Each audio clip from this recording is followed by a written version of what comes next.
remember working at the AmFac Hotel for college students. They had some kind of... Bobbie, it's all yours. All right. Well, Paul Rodriguez, we have never met before, but... Oh, let's pretend. No, I'm very honest. I'm very honest. But I think it's very interesting. This is your screen debut, and your entree actually was, if I understand it right, stand-up comedy. Is this true? Yes, yes. Stand-up comedy. So how did this, was it through an agent, or how did this evolve that you are now in the movies? By lying, I actually walked into Joel Schumacher's office, and I'm from the barrio, you know, what kind of acting technique could I have? But you know, like everybody else, you lie in your resumes. And I just said, are you kidding me? Acting? Sure, you know, sure I've done it. I just didn't want to sell produce anymore. I wanted to be in show business, so I convinced this man to give me a shot. Thank God he did. And then before that now, doing stand-up comedy, how did you get into that? Were you always the class clown who just decided to make some money at it, or what? I know, it would make a nice story if I said that. But actually, no. In my case, I was basically pretty private, very introverted, and I guess comedy was my outlet to talk to women, I guess, to girls. You know, I figured, you know, you can joke around and ask them to go out with you, and if you disguised it behind a joke, then your ego wouldn't get damaged if they said no, because, hey, you're just kidding, you're just joking.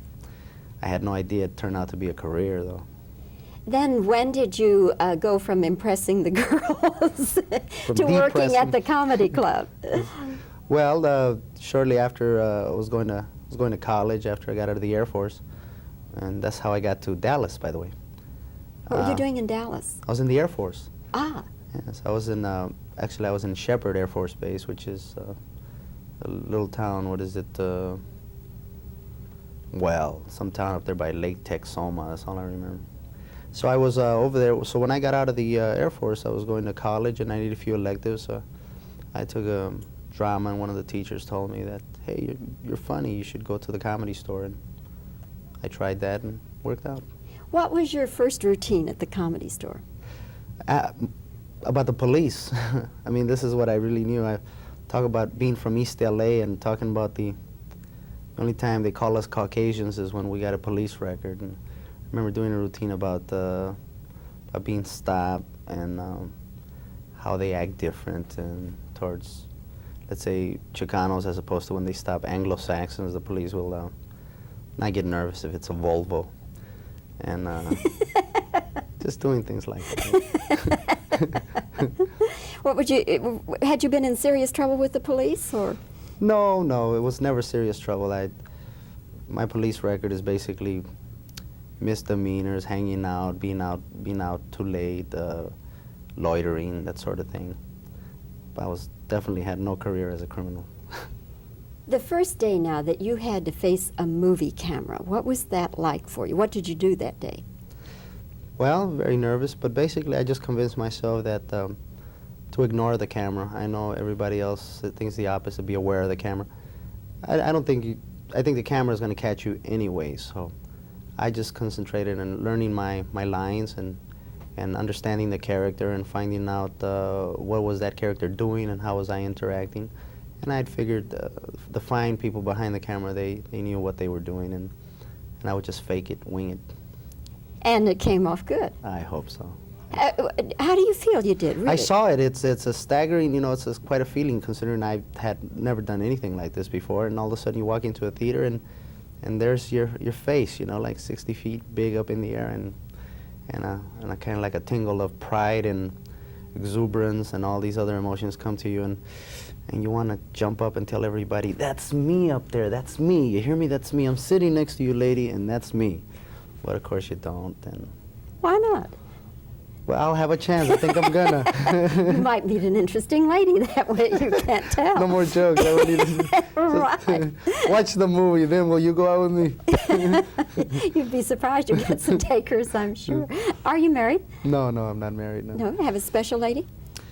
5, 6 of them, you know, just very special. All my ladies are special, and but I'm just kidding, Bobbie. I know you're from the Bible Belt. But Sure, you know, like everybody else. I don't know about everybody else, but yeah, there's a special person for me, and I hope show business doesn't ruin that for us. Well, that's kind of up to you, I guess, isn't it? That's crazy business, I hear, but so far I'm having a lot of fun. Do you have any other films or any other things coming up? Yes, I just signed with Embassy with Norman Lear, and we have a TV series coming out on ABC in January, and I'm starring in it, and it's called Pablo, a.k.a. Pablo. Well, that's fantastic. It couldn't be as a result of the movie. No, actually, I was in negotiations with the Embassy for a while back.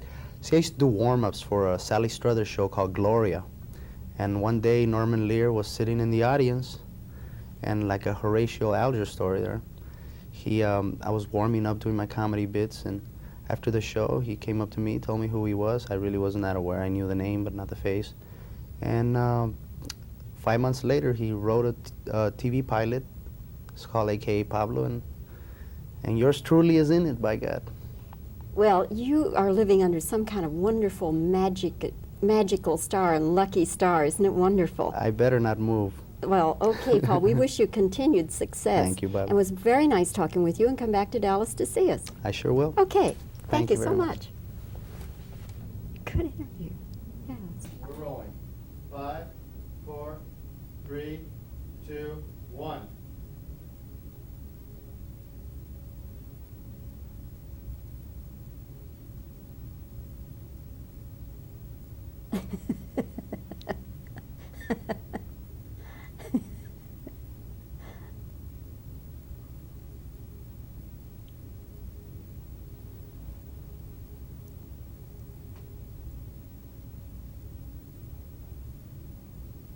And sound. So how do you think you did in this movie?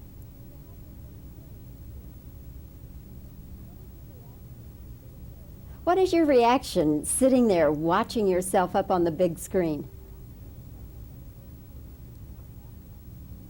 Well, you can't tell. You might meet some interesting ladies that way.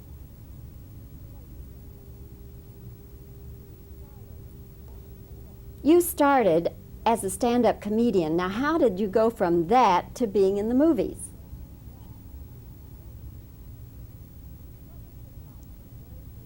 What was it like the very first time you worked in front of the camera?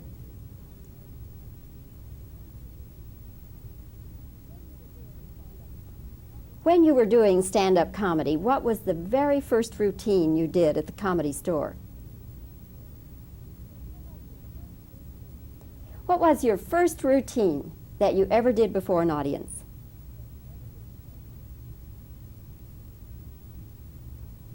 Okay, all right. Do you have any other films coming along? Now here you were an unknown. How did you just suddenly become the star of a new series?